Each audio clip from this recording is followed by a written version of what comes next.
Hi friends, ನನ್ನ ಹೆಸರು ವಶಿಷ್ಠ. ಇವತ್ತು ನಾನು ನಿಮ್ಗೆ ದಾಳಿಂಬ್ರೆ ಮಿಲ್ಕ್ ಮಾಡೋದು ಹೇಳ್ಕೊಡ್ತೀನಿ. ಬನ್ನಿ ಹಾಗಾದ್ರೆ ಮಾಡೋಣ. ಸಕ್ಕರೆ ಐಸ್ ಕ್ರೀಮ್, ದಾಳಿಂಬ್ರೆ 1 ಕಪ್ ತಗೊಳ್ಳಿ, ಹಾಲು ಅರ್ಧ ಗ್ಲಾಸ್ ತಗೊಳ್ಳಿ, ಅರ್ಧ ಗ್ಲಾಸ್ ವಾಟರ್ ತಗೊಳ್ಳಿ. ನನ್ನ ವಿಡಿಯೋ ಲೈಕ್ ಮಾಡಿ, ಶೇರ್ ಮಾಡಿ. ದಾಳಿಂಬ್ರೆನ ಮಿಕ್ಸಿಗೆ ಹಾಕೊಳ್ಳಿ. 1 ಸ್ಪೂನ್ ಸಕ್ಕರೆ ಹಾಕೊಳ್ಳಿ, 2 ಸ್ಪೂನ್ ನೀರ್ ಆಡ್ ಮಾಡಿ. ಇದನ್ನೆಲ್ಲ ಮಿಕ್ಸಿಗೆ ಹಾಕೊಳ್ಳಿ. ಇಲ್ಲಿ ಮಿಕ್ಸಿಗೆ ಹಾಕೊಂತದನ್ನೇ ನೋಡಿ. ಇದು ಆರೋಗ್ಯಕ್ಕೆ ತುಂಬಾ ಒಳ್ಳೆಯದು. ಇದು ಬ್ಲಡ್ ಇಂಪ್ರೂವ್ಮೆಂಟ್ ಮಾಡುತ್ತೆ. ನೀವು ನಂತರ ಮಾಡ್ಕೊಂಡು ಕುಡೀರಿ.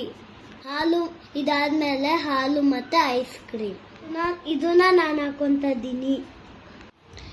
ಹಾಕೊಂಡಾದ್ಮೇಲೆ ತಿರ್ಗಾ ಗ್ರೈಂಡ್ ಮಾಡ್ತಾ ಇದ್ದೀನಿ. ಒಂದ್ ಸ್ವಲ್ಪ ಗ್ರೈಂಡ್ ಮಾಡ್ಕೊಳ್ಳಿ, ಜಾಸ್ತಿ ಗ್ರೈಂಡ್ ಮಾಡಬೇಡಿ. ಇವಾಗ ಮಿಲ್ಕ್ ಶೇಕ್ ರೆಡಿ ಆಗಿ ಗ್ಲಾಸ್ಗೆ ಹಾಕೊಂತ ಇದ್ದೀನಿ. ನಿಮ್ಗೆ ಬೇಕಾದ್ರೆ ಡ್ರೈ ಫ್ರೂಟ್ಸ್ ಹಾಕೊಳ್ಳಿ. ನಾನಿವಾಗ ಕುಡಿತಾ ಇದ್ದೀನಿ. ತುಂಬಾ ಚೆನ್ನಾಗಿದೆ, ತುಂಬಾ ಸೂಪರ್ ಆಗಿದೆ.